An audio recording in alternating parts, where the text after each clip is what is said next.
Good morning, everybody. Good morning. Come on, we can do better than that. Good morning, everybody. Good morning. Thank you. My name is Lauren Prairie. I'm the Chief Administrative Officer at the Paterson Alliance. I'm in my 4th month, and it has been amazing. Especially with Tampa. I just want to say, one, thank you for coming. If you were here last month, you can see we had a much better experience with the room, and so we'll keep moving forward. I just want to thank you for being here. This is an important topic, and remember that this topic affects all of our lives and all of our organizations. It affects children, education, maternal health, general health, housing, right? So keep your ears and your eyes open, learn something today, and then take it back to your organizations. And certainly always reach out to Shaniqua if you have any questions about our Lead program. Enjoy. Good morning again, everyone. So to jump right into it, I'm so excited for the work that Paterson Alliance has been doing in developing thanks to Lead Free New Jersey and all of the partners who are going to speak today. I just do want to take the time to introduce Chetney, if you don't mind standing. Chetney. Chetney is our Lead program manager, okay? Do you want to come up and say, I'm putting her on the spot. Would you like to say a few things?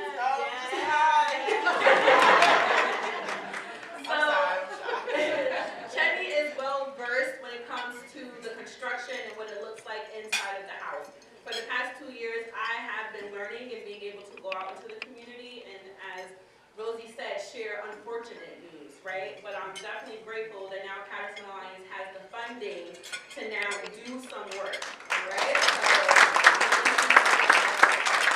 So again, I wanted to introduce Chetney, and we are also hiring for an assistant for Chetney who will be more of the community facing at the events and etc. So I will share that job description. We're interviewing currently. If anybody knows anyone in the community that will fit that description, please reach out to us. Thank you, Chetney.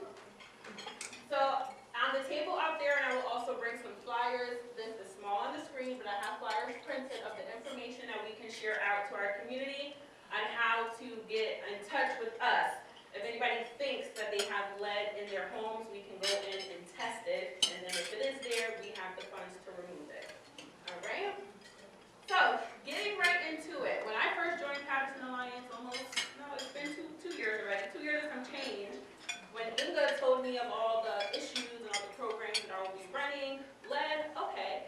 So fast forward, like my first month, I was at an event with Habitat, and Kari was there with the lead table. And I'm like, okay, I need to work with you. And from that day on, Kari has been my left and right hand, teaching me so much about lead. So, of course, she's very passionate.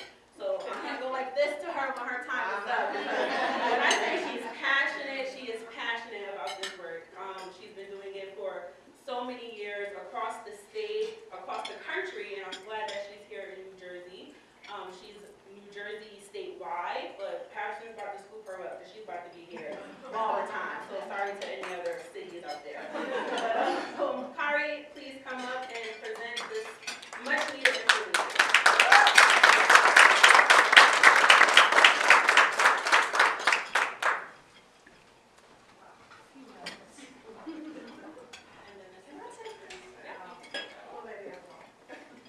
Okay, so I practice my Rosie Grant. Good morning.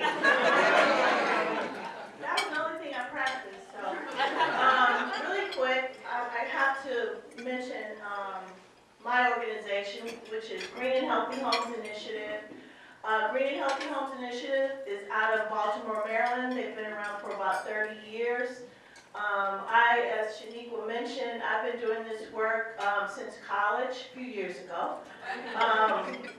But I first started this work working with a traveling nurse. We would go down to Klamath Falls in Oregon and work on the reservation and educate families about lead poisoning. So, as Shaniqua said, I'm going to try not to ramble, but I am new to New Jersey, so I'm learning a lot. There's a lot of great partners here. Oh, I was going to take a survey. So who in the room likes to win? Anybody? Great, I do too. Thank you. Okay, so moving on. Oh, and I am a technical assistant specialist, which means I've been doing this for a long time. Okay, so we're going to talk about the dangers.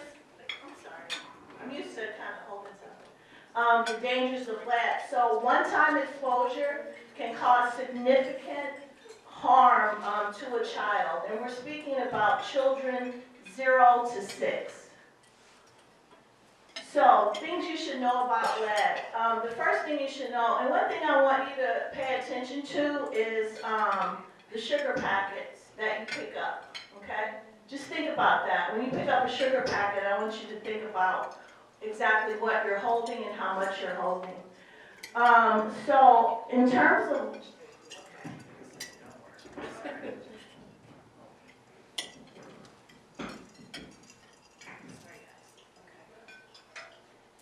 I gotta get comfortable. Okay. So, and I don't mean to have my back to you. Okay, so in terms of lead, so how would you know that a child's poisoned? There's usually no symptoms, so you wouldn't know. Most children exposed to lead have no symptoms, even if the symptoms are 100. I've had cases where two children had levels of 90 and 100. Mom didn't know, dad didn't know. Sugar, in terms of exposure, it only takes a packet, example, of sugar, 1 teaspoon, to contaminate an entire environment and expose a child. 1 teaspoon, that's how toxic lead dust is. So the effects of lead exposure can last a lifetime. Lead lives in the bones, the long bones. So lead, yes, 100% preventable. There's no safe level of lead. New Jersey recently adopted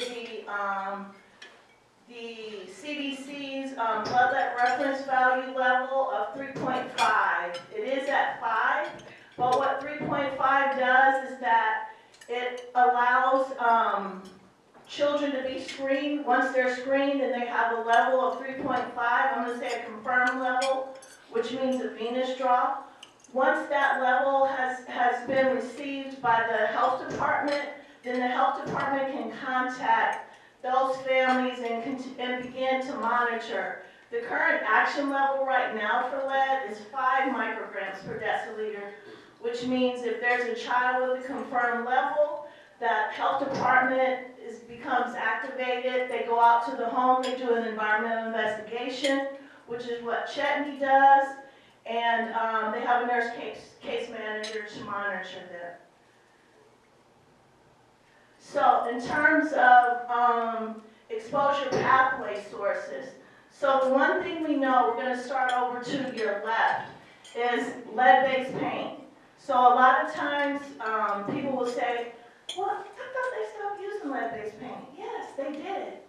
They did in 1978. However, we have homes that were built before 1978, so that paint just doesn't go away. So what happens is once that paint begins to break down, it becomes a dust. And the dust is invisible to your eye, and that's how children are poisoned. So 60% in terms of exposure. Then we move on to water. We know that water is a concern as well. Galvanized pipes were banned after 1986.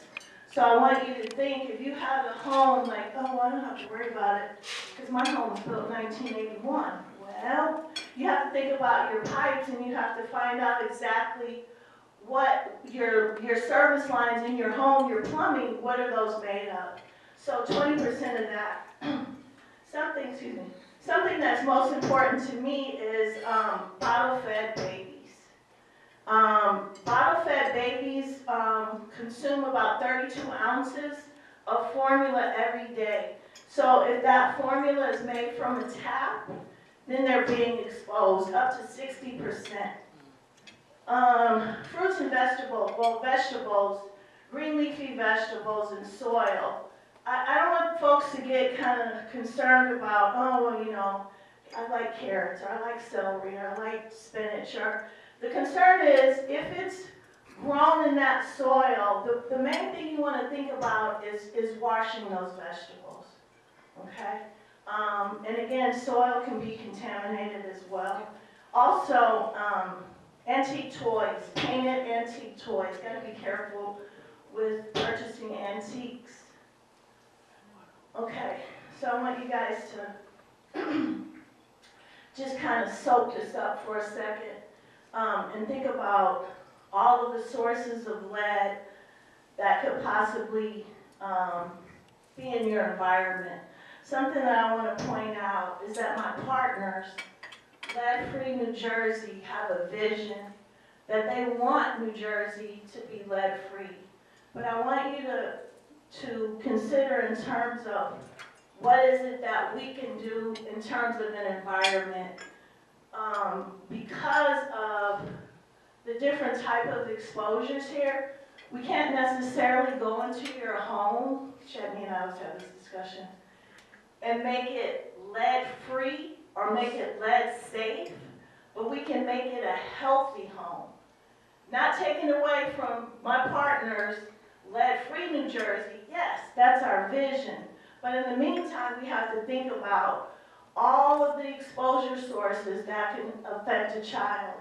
I'm not going to go, I just want you to kind of, you know, just soak this in and take a look at it. But the number one exposure source is going to be number one. Children love to look out of windows.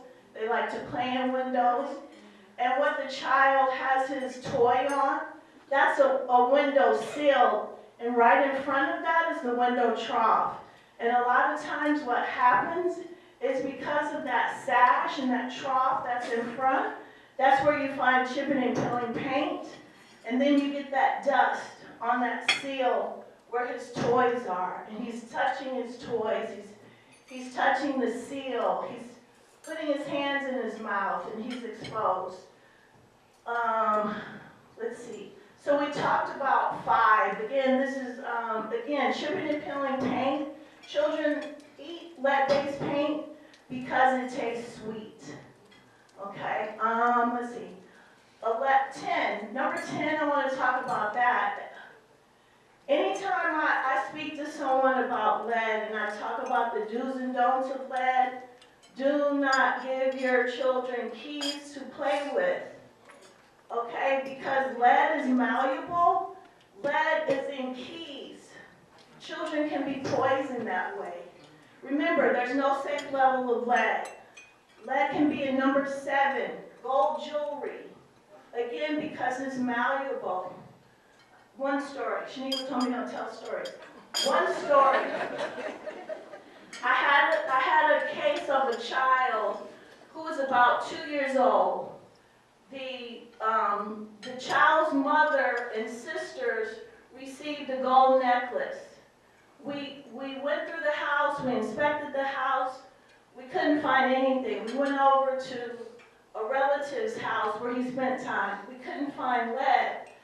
So I had to go back and I asked the mom, so what's different?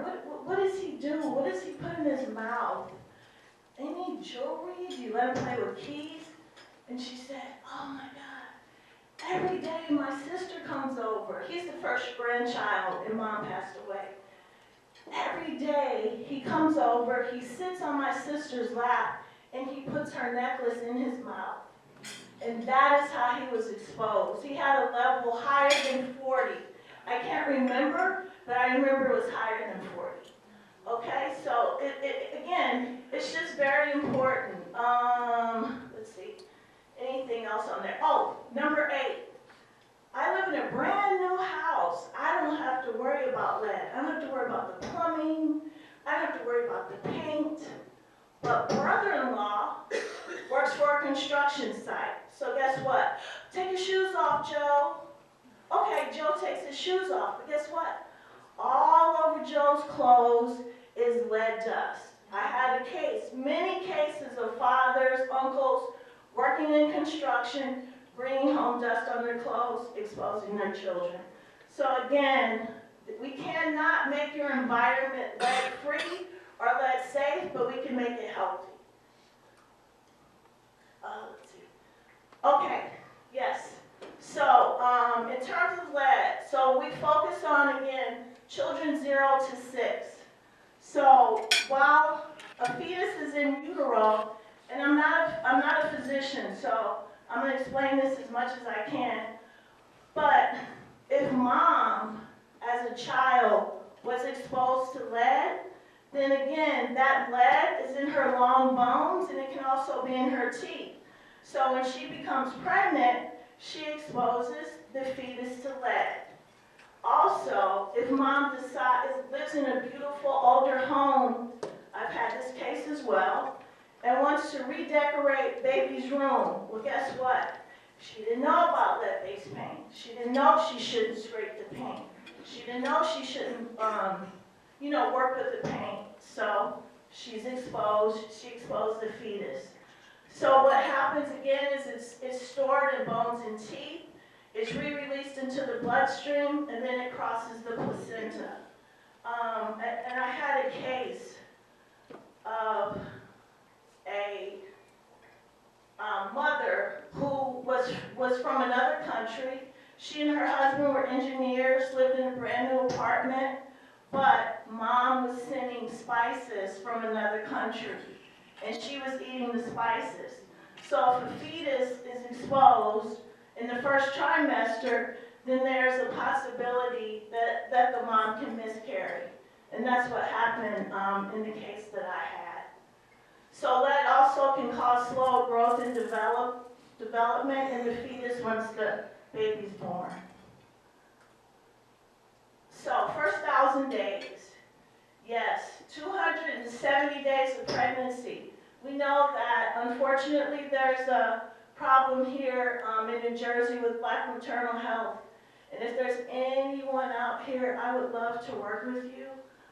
With that's something that I want to partner with you around, what it is that I do and what it is that you do. So 270 days of pregnancy, again, is important, but also the first 2 years of life that shapes a child's future. So, one more story. So, before I decided to come back to lead, I wanted to save the world, because I knew I could. And I moved to Dallas, Texas, and I work for Child Protective Services. And I'm going to just say, I do not recommend that for anyone, because I did not have gray hair when I got there. Nor was I crying every day. So, what I noticed is I had a case of a young mom with 7 children. All of the children were nonverbal. And my supervisor, she had a child who was 2.5, and 2 of the mother's children were 2.5 and 12 months, and she had a set of twins that were also nonverbal. And they witnessed the drowning of their sister. So what I could not believe is that even though these children were nonverbal, we placed them in a home, a loving home, a stimulating home, a home that was conditioned to teaching children, teaching them, the 5 senses, or enhancing those 5 senses, I would say. And after 2 weeks, now remember, those children, okay, I'm trying not to cry, because I'm going back thinking about that. But in 2 weeks, we went back down to visit them. The set of twins who were autistic were talking. 2 weeks. So I just want you to think about lead, and think about the homes and those children that are stimulated, that are nurtured, and then those children that are not. It's very, very important.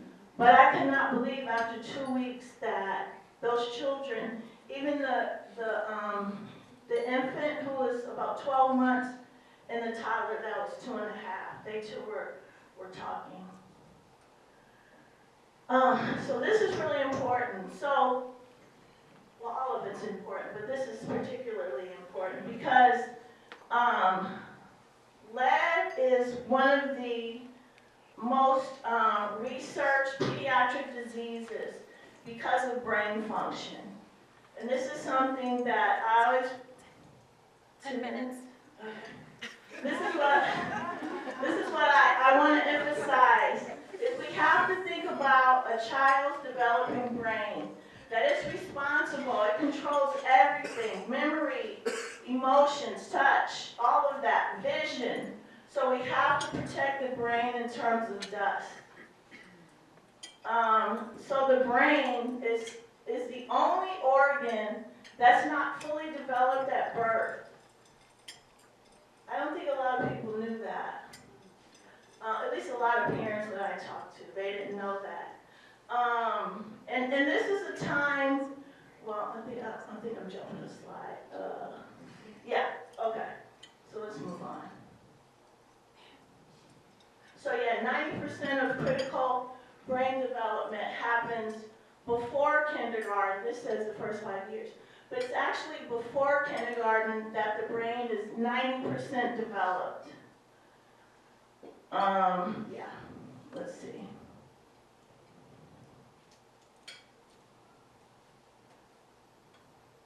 I'm sorry. I didn't practice or anything, so I just want to figure out what I want to say here. So I don't think I need to say anything. So again, the first 5 years of development, I guess what I really wanted to say, I had to think, sorry, is that the mandate here in New Jersey is we test children at 1 and 2. Wait, no, I don't know how to change, help me, Ledfrey. I don't know how to change this, but because of brain development, you cannot stop at 2. You can't, not if we want our children to be successful when they get to kindergarten, before that. So why are we stopping at 2? And we have to test. We're not even testing. So we have to test. Okay, now here's a breakdown. So again, at birth, only 25% of the brain is developed. And by the time a child is 5, 92% of their brain is developed. And again, I talked about those 5 senses, and that's what contributes to brain growth and development. That we have to, I've been to so many homes with no books and no toys. We gave out a lot of books yesterday. Thank you, Rosie. Yes, gave out a lot of books yesterday. Okay, so actions to reduce lead poisoning. Okay, so now we have all the information. What do we do? What do we do with it? Well, the first thing we want to focus on nutrition. Calcium. Calcium, hypocalcemia, so the lack or the reduced amount of calcium in a child's body is detrimental to their brain because calcium promotes blood flow in the brain. And we also know calcium is important for teeth. It's important for bones. So what happens with lead is that lead depletes calcium in the child's body. Because of the chemical makeup of calcium and lead, they're sort of similar. Again, lead is a poison. It's a toxin. So it does a lot of things to children's bodies, especially if they don't have nutrition. Or they don't eat nutritious foods. But one thing I want to mention is messaging. We cannot say, yeah, if you eat nutritious foods, it'll absorb the lead. No, it does not. You can't say, eat all this stuff and it'll take away the lead. It minimizes the absorption of lead. Okay? So we got to remember that. Hand washing is critical. Teach children how to wash their hands. Don't wash their hands. Teach them. Make it fun. Because of the natural oils in our hands, lead dust has an affinity to that. And that's why it's important to wash hands. We have a hand washing campaign, Rinsey the Raccoon. So I put my cards out on the table, and I do workshops. And Cassie and I from Lead Free, Shaniqua and I do workshops with whoever wants to do a workshop. Okay, because we have to get the messaging out. Cleaning toys, of course, again, lead dust is negative to the eye. The reason why we have baking soda is that it's a green cleaner. Okay, as opposed, you can use other soaps, but I have healthy home bags that I get from one of my other partners, the cooperative, that they do a lot of work in the South. And they have, their healthy home bags have vinegar, white vinegar, baking soda, gloves, all those kind of things to keep the environment clean. Or keep the toys clean, well, and the environment.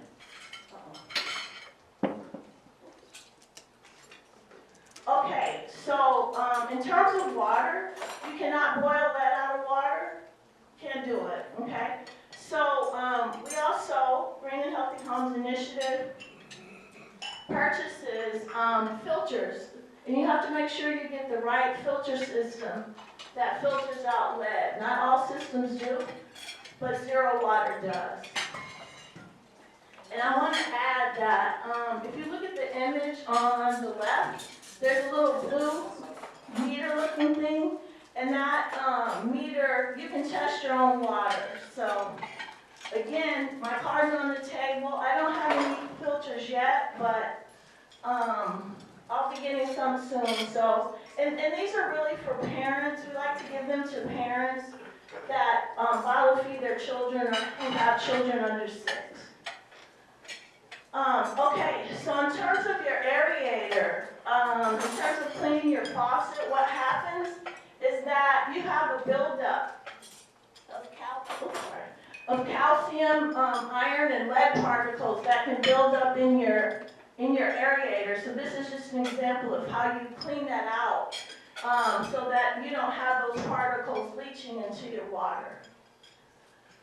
So these are signs of lead risk. These are, let's see, start to the left. So this is an exterior window that we see chipping and peeling paint. Now you might say, well, that's on the outside. That's not going to matter. Kids touch everything. Like I have cases where there's no paint on the inside, but there's lead-based paint on the outside, and children pick at that and they eat that. Let's see. At the bottom, this is really, really important because this is a windowsill, an interior windowsill, and it looks like that the lead is shipping and peeling a little bit. But what happens is these windowsills are at a height for children, and they put their mouths on those seals, and they bite on those seals. A lot of times you can do inspections and you see teeth marks on those seals because they're biting. And I don't think I have to say anything about the far, or about the picture on the right, the image on the right. That's just a window that it looks like the window has never been opened. But keep in mind that windows breathe. So because this window hasn't been open for maybe many years, there's still lead dust because it's heavy and it's sticky that falls to the floor. So we want to be mindful of that. And the center picture is what we call a friction surface. That's a door jamb. And if you look closely down at the floor, the wood floor, you see chips on the floor. Again, these are all sources of lead, what do I want to say? Sorry, I lost my thought. But these are images of what lead-based paint looks like. These are risk. Anyway, let's move on. Okay. So I think I'm almost to the end, and I had to make some notes on this. 2 minutes? Oh. Okay. So lead is called the silent injurer. Again, remember those sugar packets. That if you live in a 2 to 3 bedroom home, 1,500 square feet home, that sugar packet, that 1 teaspoon of lead dust can contaminate your environment. And I gotta read my notes because I want to be specific about this. So, lead is referred to as the silent injurer because symptoms are often not noticeable, meaning children can be exposed to lead without showing any obvious signs of illness. Remember, 1 sugar packet, 1 teaspoon of lead toxic dust. And it leads to the potential long-term development issues without anyone realizing it. So you can be an awesome parent, which we all are if you're parents, and not know that your environment is poisoning your child. So that's why we've got to work together with this information. Okay, I'm not going to go through this, but there's a law, lead service line replacement law. I don't know. Are you doing that, Cass? Anything on that? Okay, so let me go on. Just really quick, I just wanted to show you what lead service lines can look like that are attached to the main, but they could also be in your household. And so the galvanized pipes, you see all the corrosion, but over to your right are copper pipes. Now the thing with copper pipes are good, but because the silver part are the leaded bands, then that contaminates your water. You got to find out about your plumbing. Okay, key takeaways, the facts. I'm all about facts. We gotta tell our community the facts, not what you think, not what you feel. If you don't know, please don't tell them. How much time? None? Okay, so we talked about the brain. 75% of the brain develops after birth. 80% of the brain by age 3 is adult size. We have to protect the brain. Cleaning, again, is important. This is what we say in the lead world, that we do not want children to be canaries in the coal mine. If you guys don't know what canaries in the coal mine, ask somebody. But so what we don't want to do is we don't want to use children as lead detectors. We don't want to do that. We have to get the message out. So can you guys, this picture didn't come out right, but can you guys see what the man is holding on to? The hand? So the tape measure.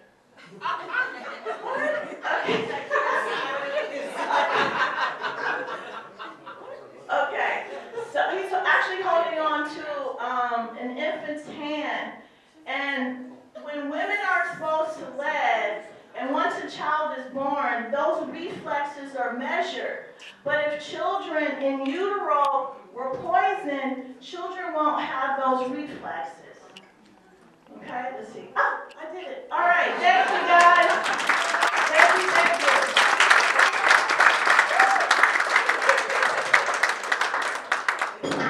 I told y'all she was passionate, right? So what Kari gave was just a snippet of a workshop presentation, facts that she can come. So if you're hosting family events, want us to come and present to your staff.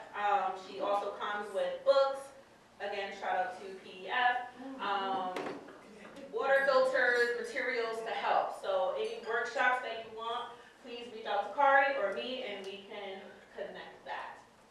So next up, we have Cassie Bollinger from Lead Free New Jersey.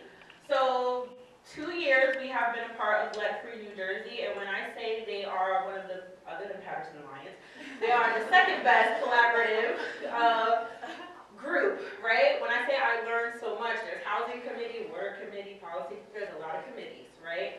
So if there's anybody on your staff that can give the time to join any of their committees and to join the collaborative, Cassie's going to tell you all about it. Can I say one thing? Go ahead.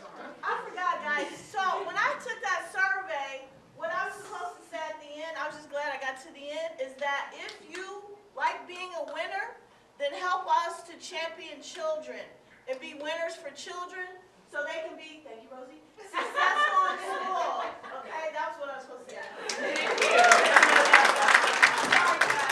All All good. I love that, Kari. And yeah, I appreciate Kari's work so much. There would be no way to count the amount of children and families that she's touched over her life. Just, she's so passionate and really is making a difference. So thank you, Kari. And thank you everyone here for allowing me to have this space and allowing Lead New Jersey into your community. A huge thank you to Shaniqua for the awesome and amazing work she does, but everybody here already knows that. A little bit about Lead Free New Jersey is that, like Shaniqua said, we are a large, I'm just gonna keep myself timing-wise on track, a large collaborative, and our overarching goal is systems level policy change so that we can finally have a environment and system where there is just not lead exposure. And the way that we operate is through committees, but also what we call our community hubs, which are place-based organizations in the areas with on this lead advocacy work. This, as I'm sure you're aware, has been a problem for decades, for such a long time, and we are over time in a have made progress in lead exposure prevention. And that did not just happen, that was the result of huge amounts of advocacy from community and professionals, and a lot of people in this room are involved in that. And so today we now have, but there's still a long way to go, which I will talk about later on. So right now, it's a state regulation in New Jersey that children are supposed to be tested for blood lead levels at ages 1 and 2. There's also a state law that rental housing that was built before 1978 is supposed to be inspected for lead paint hazards every 3 years, and that first inspection was supposed to have occurred this past July 2024. There's also a state law that, as Kari covered earlier, lead service lines that bring drinking water to homes are supposed to be replaced within 10 years by 2031. And I also failed to mention that I'm joined today by Heather, Sorge, and Deandra Cameron, who also work on lead prevention work and can answer further questions too. So, a huge thing that I want to elevate today and that I want to ask for everyone's help with is a situation we're in right now where there's a very large amount of funding from the state for free lead paint remediation, over $180 million. To give some perspective, historically, there's been about $10 million allocated every year for this program. So now we have this huge influx, free, no cost to homeowners. People can qualify also based on renter's income. And there's a couple of different qualifications, but Chetney and Shaniqua can answer questions about that because they are helping to get that program running in Paterson, along with a couple other organizations too. The thing about this money is that we have got to spend it by the end of 2026. So it's not going to be around forever, but this is a big moment and a big opportunity to really get a lot of prevention work done to make environments and homes lead safe in Paterson. And this money is statewide for the whole state. And like Shaniqua said, I would love for everyone here to join the collaboration and help inform the policy work, because we really, really need the perspective of people that are dealing with lead issues every day on the ground in lead impacted communities. So we have a lot of work to do on the community organizing front with awareness and changing local systems to make them work better. Also a lot of work to do on the funding advocacy front, after this 180 million, we will definitely be asking for more. We will still need that money. There will still be a need. And also policy advocacy for state level policies to make the system work better. So that's our website on the screen, and my contact is on there. I also have cards, and so I would love all of you to be involved. And I want to ask Heather and Deandra if I missed anything. Do you want to add anything? Hi everybody, Heather Sorgi, Lead Free New Jersey Program Manager. Just want to highlight, Kat, that was great. Cara, you always do such an amazing job. How come I have to follow you? It's not impossible. You know, I've done a lot of work around the state on equity issues over the years. A lot with Rosie Grant and partners in the room. And, you know, what we see all the time are the same communities impacted with these environmental justice issues. And in Paterson, you know, you have a plethora, you have schools, antiquated schools, you need funding for schools. Lead paint also exists in schools, right? Pipes also exist, lead pipes in schools. So you can have a child spending 40% of the time in school, right? And being exposed, and then coming home and being exposed again. But what we need to do is focus on getting lead addressed and recognizing that lead poisoning is not reversible, but it is 100% preventable. And if we follow the advice, that's what we need to do, is make sure that children are lead-free. Lead-free New Jersey is not, we're not ever going to get all of the lead out of our environment, but we can get the lead out of our children. So I think the biggest takeaway today is, you know, thinking about how your work can intersect with Paterson Alliance, you know, in your community, but also across the state, to make sure that these children have their best shot at a thorough and efficient education and quality of life. Because this world is hard enough without being exposed to a neurotoxin that takes away their ability to learn, to think, and to grow. So we're happy to be a part of that. Just so proud of all the work that Shaniqua and her team have done, and you're killing it over here. Like, I've never seen anybody take the ball and run with it quite the way you do, but you've got an amazing room full of support for that, and we're happy to be your backbone staff and work with Kari and partners to make sure that we have this level of success in Paterson, and we do get the lead out of Paterson. So, thanks for having us today. Please connect with us.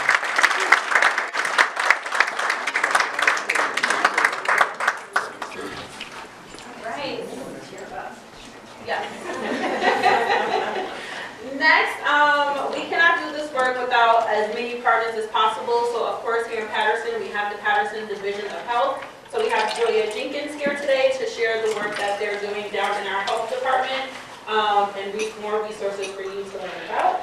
Thank you for being here, Julia.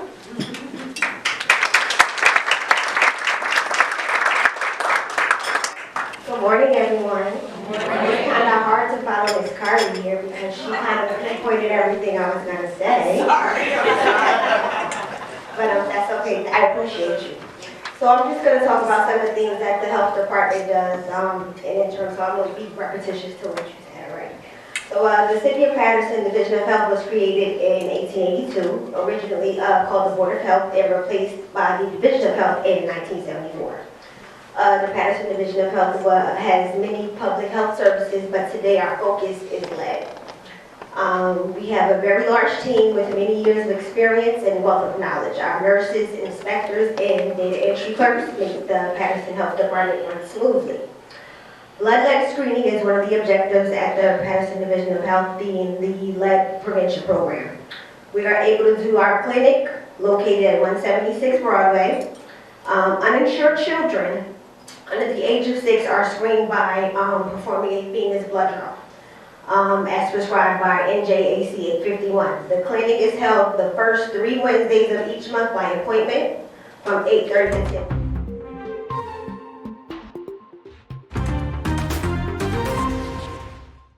My name is X. Hi, and I'm a community organizer from Newark. I've been community organizing since about 2016 when I entered high school with the Newark Students Union, fighting for local control of schools. And then I loved it, and I went to school for community and justice studies. So after that, I graduated from Guilford College, and I needed a job. That being said, I wanted to work in my community, or at least very close to it. I went to school in North Carolina, met a lot of organizers there, but I knew that home and a place where I was actively seeing these issues, come into play, led childhood outcomes being impacted by our environment. I wanted to make sure I came back here. So I became an environmental justice organizer for Clean Water Action, and what I basically do is I try to understand the health stressors in certain overburdened communities. So I'm a statewide organizer. I work in places like Newark, Paterson, obviously, Jersey City, Camden, etc., because they have astronomically high rates of public health stressors compared to other places in New Jersey.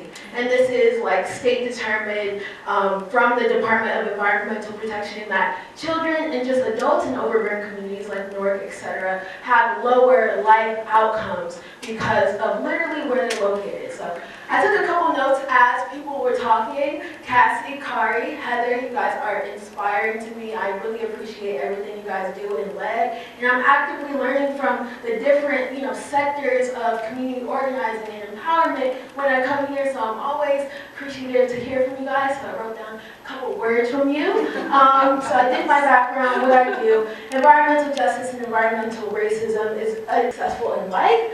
And I'm going to kind of carry that to its logical end and talk a little bit about a project that me and a partner from King University have been working on. So health not harm, addressing lead hazards in incarceration facilities. Because once these children do grow up, right, we have to take it to the logical end of what sometimes their life circumstances can be, right? The DEP recognizes being low income, having low rates of high school graduation and unemployment as all indicators of lower life outcomes that are also associated with the public health stressors. So the more you're in these overburdened communities, the more chance you have of negative life outcomes. And like we said, we want our kids to be successful, we want our parents to be educated and mindful, kids aware, etc. And I just wanted to point a little bit for a second to actually this little board I made yesterday. I was at a community event in Newark that basically gave kids a chance to go on canoes on Riverside Front for free, which is great. And the community portion of this, kids understand what these issues are, and it's not only about educating them, but also making sure that they know that their communities can be safer areas for them. So I had them write what they learned about environmental justice, and then on the other side I have them write what they still love about the community, because regardless of how many pollutants there are, it's still a place where they have family, loved one, and places they care about as well. So, this clicker right? Yep. Awesome. So I wanted to talk a little bit first about overburdened communities. Most of New Jersey's incarcerated population already come from polluted areas, which lead to issues like lead poisoning, respiratory problems, cardiovascular disease, etc. And the problem is, when these people from overburdened communities come into incarceration facilities by, circumstances, they are given even more unsafe circumstances, such as mold, unsafe sanitation, flood risk, and extreme heat. New Jersey also has one of the highest rates of contaminated sites of water pollution or air pollution, and nearly half of the prisons in New Jersey are located directly on or near these toxic sites. So now in the facilities, right, they're essentially locked in to a place that they're being exposed to hazardous pollutants like lead, arsenic, and carcinogens. So this is a little map I wanted to show just to visualize the issue of overburdened communities. Overburdened communities have worse health outcomes in these specific areas, if you can see the dark blue, and you notice it's very concentrated, right? It's in areas like Camden, or next to Philly, or next to New York, Newark, etc., because this is where industry chooses to put their facilities, which adds to risk from cancer, from diesel particulate matter because of all the trucks that are going into these areas, exposure to known contaminated sites, lack of recreational open space, and this all leads to either the benefits, of the people who don't live there, or the detrimental life outcomes of the people who happen to be in the areas to be exposed to this. So we all know that lead is a neurotoxin, and it often carries the exposure of this burden into prison facilities because, like I said, 60% of African Americans in these facilities in New Jersey come from overburdened communities. Now, a little bit more to the facts. In New Jersey, these communities are disproportionately impacted by lead exposure, right? About 300,000 children live in areas where lead exceeds federal safety standards. And over 1,200 lead-related hospitalizations occur in the state. And communities of color specifically are more than twice as likely to be affected by lead poisoning as compared to white communities. So, and this is kind of where the health impacts lead to. Increased behavioral issues, right, and learning disabilities, reproductive health problems, and lead specifically, and this is kind of what I wanted to transition into, lead is linked to increased aggression and impulsive behavior, which contributes to crime rates, right, in affected communities, where this turns into a vicious cycle where they're going in and being exposed by lead to lead and then going out and also being exposed to these health stressors. So it, creates a cycle in which their environment is impacting their behavior and their life outcomes, and then they go back into that same environment. So, this is a little research I got from the DOH. I became very good friends with them over the week, so they let me share the slides, which is awesome. Hopefully I'll see them later. So neurological, developmental, and behavioral issues are already occurring when women are exposed to lead during their pregnancies. The DOH also told me that they did an amazing study on women at UMD Hospital, University Medical Hospital in Newark, and found that women that have elevated lead levels birth children that have essentially levels twice that. So, women can have like 40 parts per million of lead in their body, and their baby possibly can be born with 100, right? But with intervention, those levels essentially go down. But the point is, exposure, is tied to heart, respiratory, metabolic, and other disorders. So it's a problem, from the beginning when women become pregnant. So I want to talk about our research and what all this means. I was reached out to by a Kenyon University student. Her name is Sydney Bogan, and right now she's a research graduate at Kenyon University. And she basically did a study on the prison water issues in certain facilities. So she chose Garden State Youth Correctional Facility and Mid-State. And these are just some of the images that came straight from the facilities themselves, right? This is their drinking water pipes, and it's clogged. It's a bit blurry, but it's clogged with like trash, dust, etc. And because of that, and not only that they have restricted mobilities, exposure to hazards are increased because they also face inadequate health care. So like I said, half of New Jersey are not being looked into, yet documented. And that's kind of the issue that we're trying to address.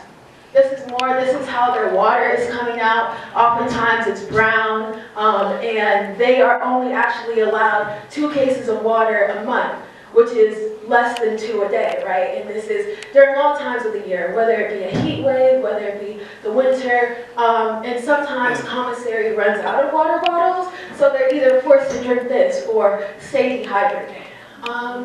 So yeah, places like Mid-State, East Jersey State Prison, etc., they are community water systems. So they're under federal regulation, but have been in consistent violation of their water standards. The problem is sometimes also in these community water systems, it kind of branches off. So the community gets one type of water, right, but the pipes leading to the prisons and the facilities often go through either contaminated sites or sites like you just saw before, the pipes aren't being kept up.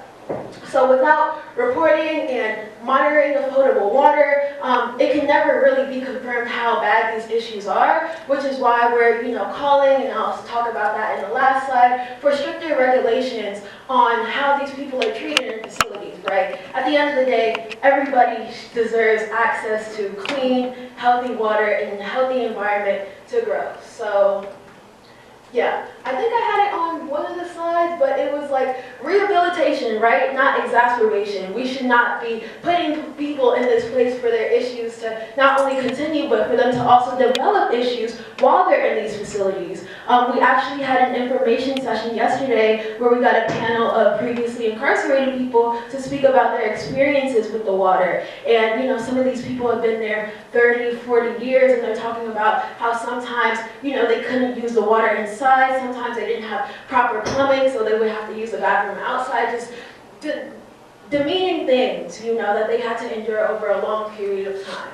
So what can we do? Apologies for the formatting, it kind of shifted, but so me and Sydney are working together on a participatory action research project that'll hopefully lead to a policy change on a local level where the county addresses their own facilities problems, and then essentially a state law, right? The Environmental Health Act for incarcerated folks, and we're advocating for safe, clean water, right, immediately for those in the facilities. So that means whether it be donated bottles or some type of filter, some immediate solution to their issues, a thorough evaluation of the water conditions in the facility, and improved management and oversight over the water systems, because some of the facilities don't even have a budget, right, to keep up the water. And Sydney actually had some really good ideas on how this project can grow. And essentially, people should be in charge of their own health, right? We should be training people in the facilities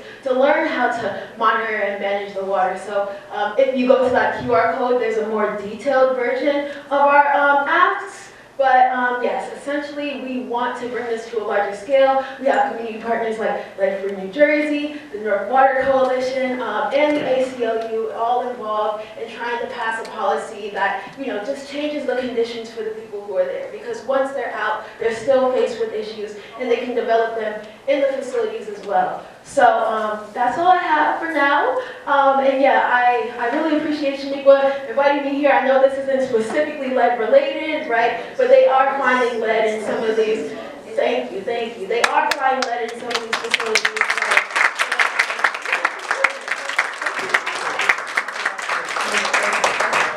Thank you so much, X. Yeah, I had her, she was like, can I talk about something other than lead? I'm like, you can talk about whatever you want to talk about, because you always bring knowledge that we need to hear. But the point that she did make about behavior and aggression, right? These are our young children, and if we don't give them the help that they need, we see what the outcomes can be, and we definitely don't want them to be in a worse situation in their future. So, last but not least, I'm going to call her a heavy hitter, right? I know someone from the EPA. So in July, Lead Free New Jersey held a conference, right? And I got to speak, and after that, Tracy Truesdale and her team came up and said, how can we help Paterson? We want to become partners. So I am truly grateful that someone on a federal level has their eyes on Paterson, wants to help Paterson in our community. So Tracy, I thank you so much for being here and giving us your time. And I'm going to let you get comfortable there.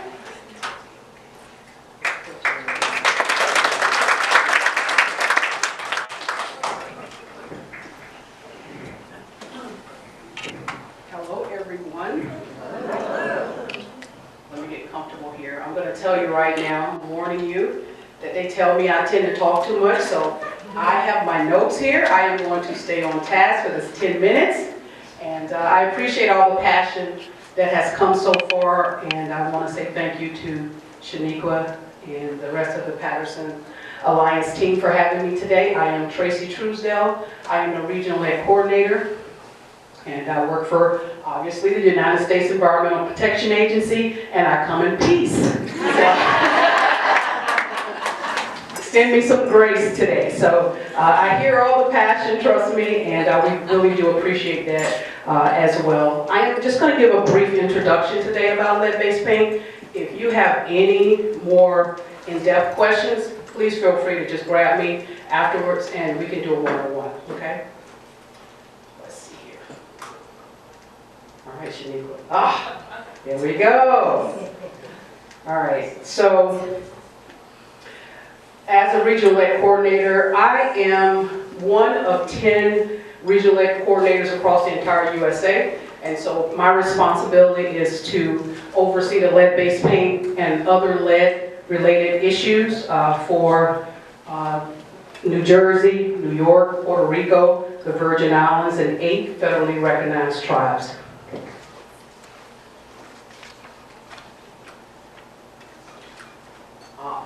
So a lot of what you have heard already today, I'm going to just do a little bit of some of the same information that others have talked about, but I want you to see this through the eyes of the federal government. Okay. So obviously we all know what lead is. It is a bluish gray metal, and it is impossible to see with the naked eye.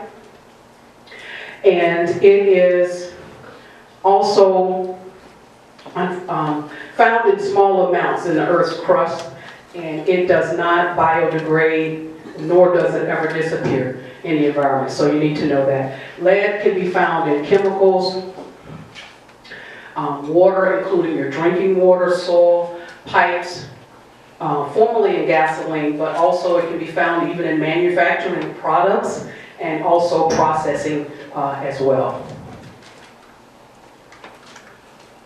So from the federal government, you're looking through this through our eyes.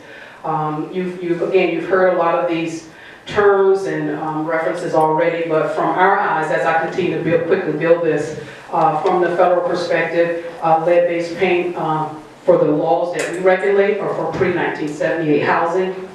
And except for housing, in terms of with elderly and persons with disabilities, unless there's a child under 6 that's living there on a continuous basis, that would also apply, and it does not apply to 0-bedroom dwellings. I feel like James Brown up here, like I want to do something. So when you're talking into this microphone, you know.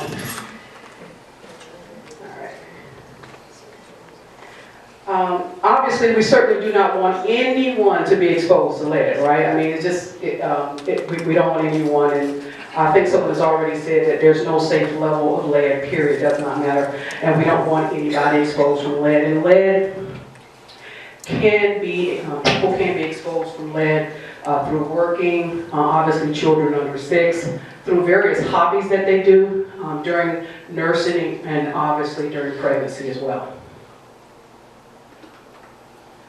Now I want to just talk quickly about the various bans here in case you may not have heard that. You know, obviously the federal ban was in 1978.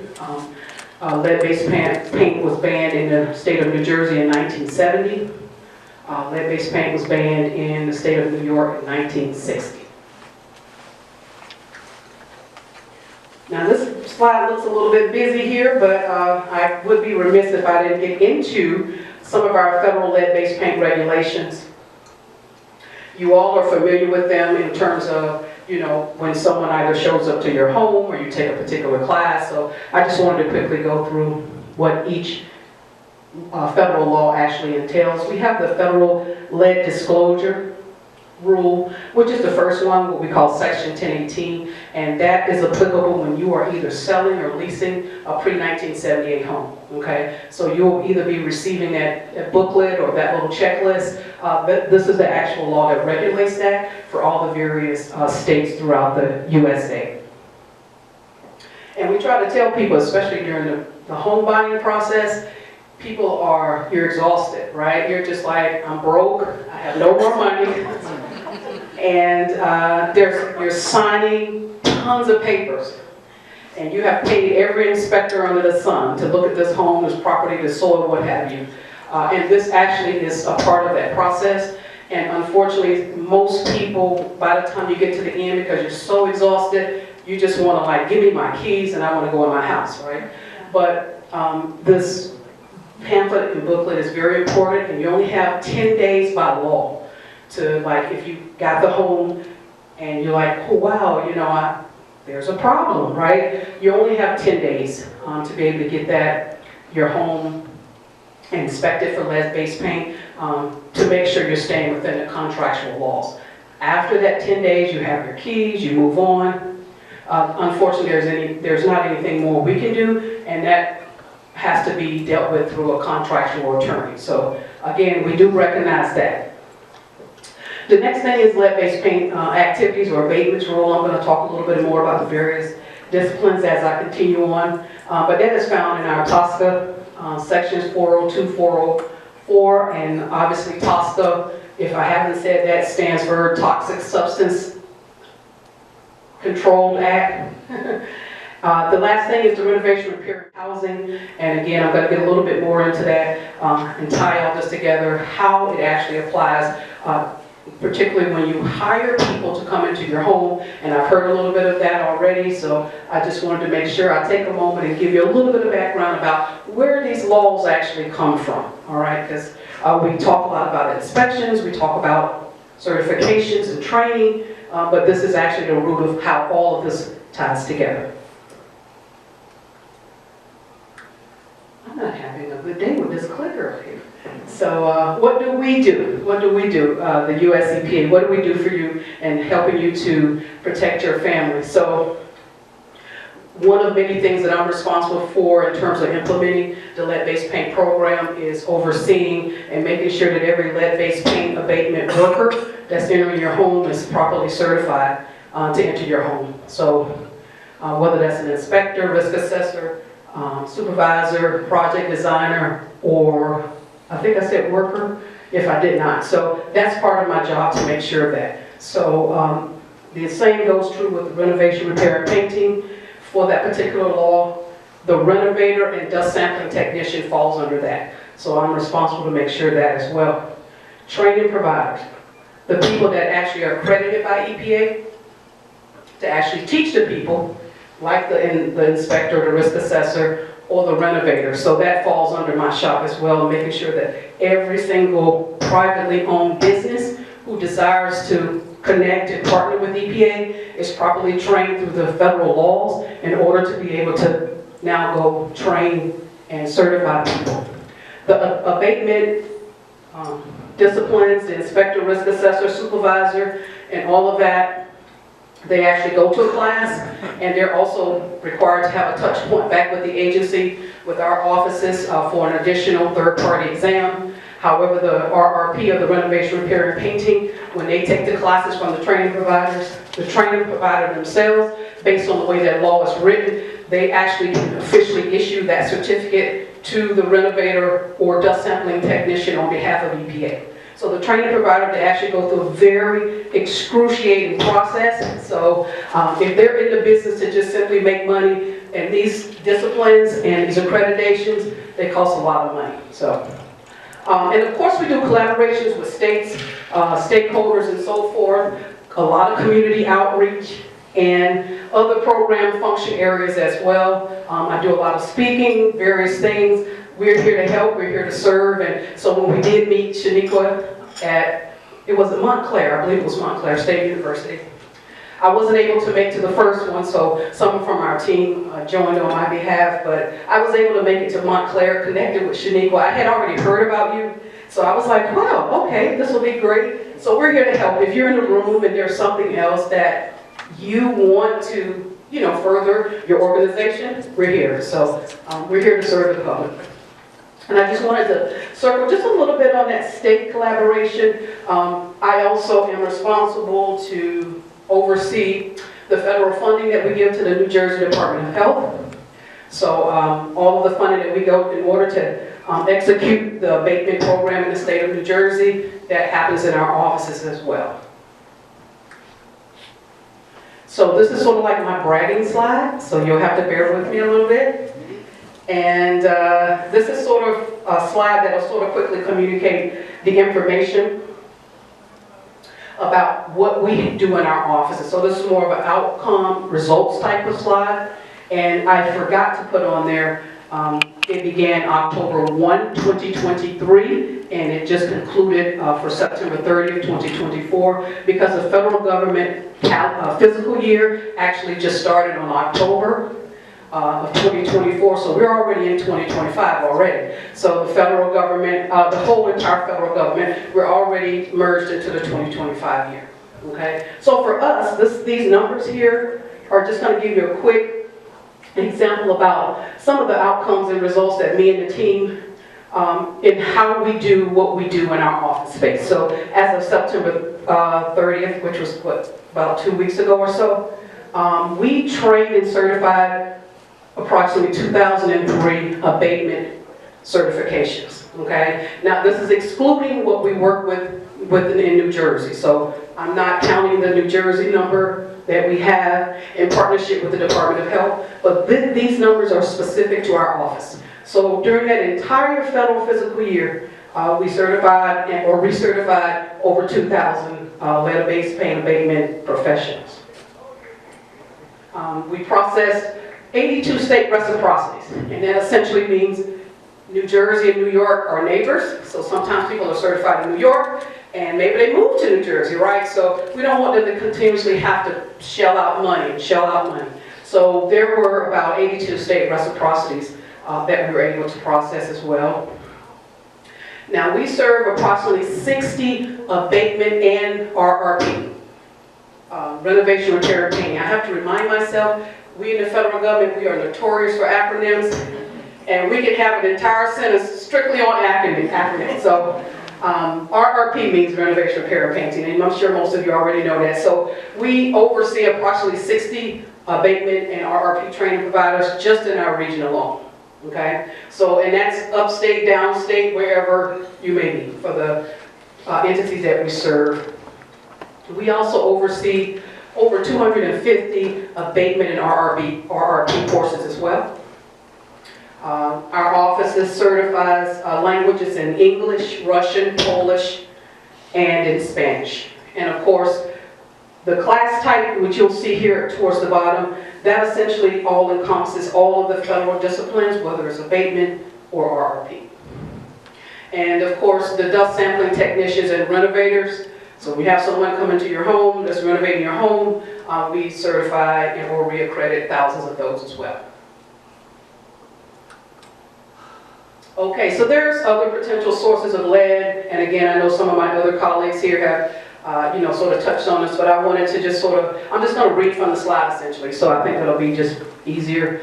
You already know about drinking water, pipes, you know plumbing materials, okay? But there's also other sources of lead, and again, I'm talking about other sources, so this is beyond lead-based paint. But these are just other sources of lead. Anytime I get a chance to speak, I like to highlight other ways in which people come in contact with lead. So we have painted farm equipment and boats, imported pottery, candles, we all like candles, older mini blinds, okay? Toys, of course, ceramic ware, solder batteries, ammunition, and fishing tackle, old broken cell phones like you have in your home, okay? And of course, some cosmetics. So I don't want to get into anybody's lipstick, but it might be good to, examine that a little bit. Okay, so here's some other potential sources of lead for some recall toys. And I think this is pretty much self-explanatory. And of course, that infamous tiara down there that all of the beautiful little girls love to wear, okay? So I have a test for you. I know you've eaten a great meal. Thank you, Shaniqua, for the great meal. So what foods have you recently heard about that have been recalled due to lead? Anybody? Applesauce. All right, we on it. Anything else? Lunchables, baby food. Oh man, you all should be up here doing this presentation. See, that just tells me that you're in tune with what's going on, what's happening in your environment, information, you're staying connected, and that's very good. So, but yeah, you've named quite a few of those. Yeah, we have those Lunchables, cinnamon spice, okay, multi-spice powders, and of course that cinnamon applesauce, you know, and I would say, you know, make sure you get that focus on those pouches, you know, for the kids, you know, things are, you know, they're convenient, but unfortunately there is, you know, these fall under those newly other sources of lead, okay?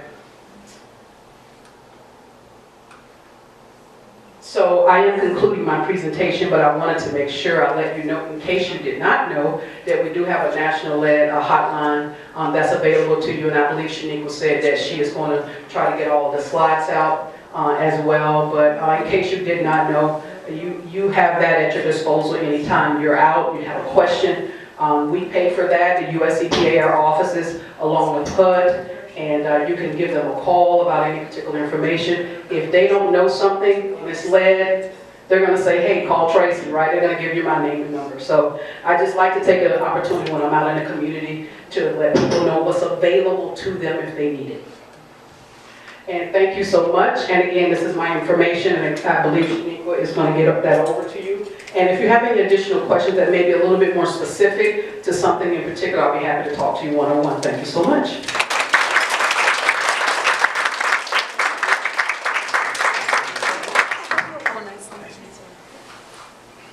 Okay, so I took one of the RRP, I took a lot of trainings with led to us to get this grant. I didn't even know it was coming, right?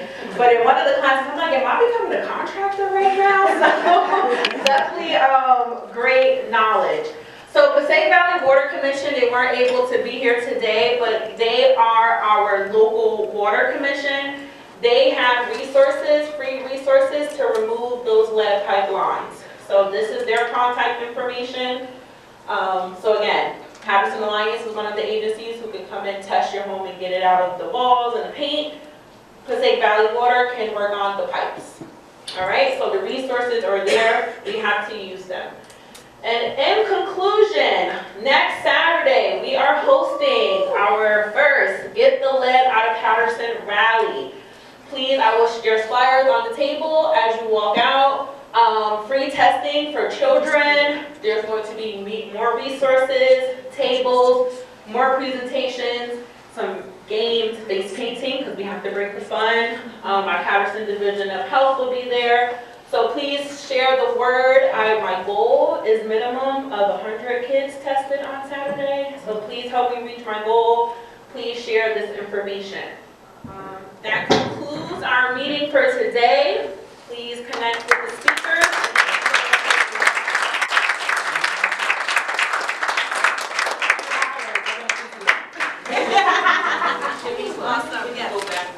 Yes. So hi, I'm Cara Rabbit from William Paterson University, and very pleased to be part of the board of this amazing organization as well. We have a new College of Adult and Professional Studies. We just launched in July, serving both certs and professional training, but also degree completion and pathways. We're having an open house on Wednesday, and I'll try to get it on the calendar. So Wednesday the 16th, 11 to 2 p.m. Just drop by 1800 Valley Road in Wayne. It's not the main campus. We're off in a different site, 1800 Valley Road in Wayne. If you want to learn more, thanks. Good morning. I'm Eva Spunger, formerly of the Paterson Alliance, and Paterson Alliance will always be in my blood and my genes. I just wanted to say thank you to all the presenters today. You guys did a fabulous job. And some of us here, I think, are wondering, okay, so what can we do now? How can we easily advocate? I bet you can. When is the next election?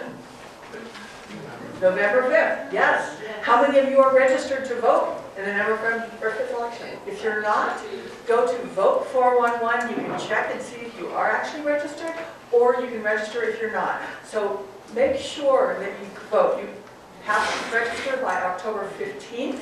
That's only a few days away, so if you're not registered, you can check now and make sure it happens. It is the best way that you can advocate for important things such as lead prevention.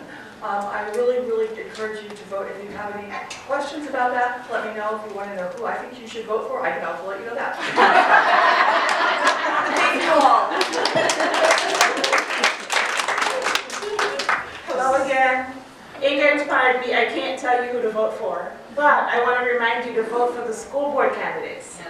Very important. We have 5 candidates vying for 3 seats. They're big decision makers. They affect our schools, our children. They affect whether or not we clean the lead out of the water in our school buildings. So we're having a candidates forum, Paterson Education Fund, along with the district-wide PTO. It will be December 29th, 6 p.m. October, December's late. October 29th, 6 p.m. at the school district, 90 Delaware Avenue. So please come if you can. Announcements will go out this week. Thank you. Any other member announcements?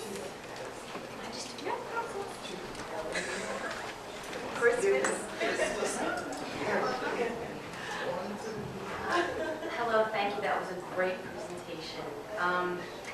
My name is Celeste Campos. I'm part of Impact 100 Garden State. We're a collective giving circle, all women, all volunteer, and we award $100,000 grants to nonprofits in 5 counties in New Jersey, one of them being Passaic. And we're having an event where you can meet other nonprofits, meet members on Wednesday, October 30th. They're 1 to 3, 6 to 8, whatever works for your schedule. In Clifton, Dr. Tamika Quick, who's one of our members, is hosting it in her space in Clifton on 167 Lakeview Avenue. I have it already posted on the community calendar. Thank you, Shaniqua, and I'll leave some flyers if anybody's interested. So thank you. Thank you so much.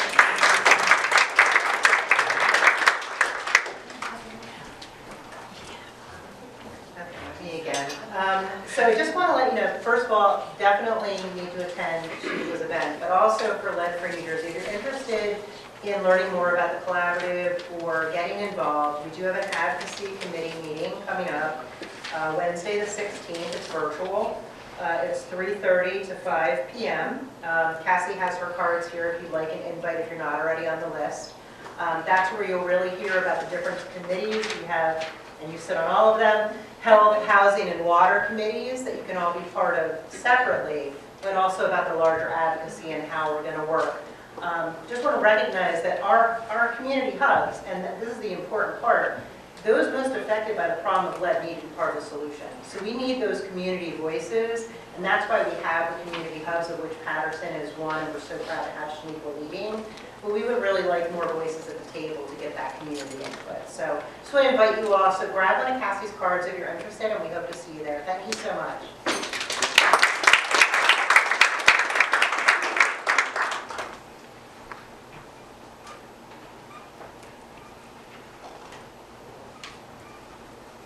Good morning. My name is Teresa Holman, and I am from Passaic County Habitat for Humanity. Just to let you know that Habitat, along with the city, has in place a new park on Clinton Street where the former concerned parents for Head Start building used to stand. They're having their press conference and ribbon cutting on Tuesday, October 22nd at 11 o'clock in the morning. So if you're able to come join us. The park is actually dedicated and renamed for Janet Thompson, who is a longtime Paterson resident, who has done many, many things in the city of Paterson. And at 3:30 to 5:30, myself and my co-workers, Sasha Lowry, we're going to have activities for the kids. So we'll be there from 3:30 to 5:30, so have the kids come out so we can enjoy the park. Thank you.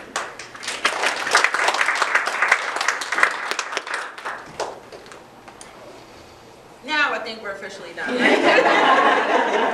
Again, thank you all so much. I'll be sending the slide deck and all of the resources that we shared today. Thank you so much for the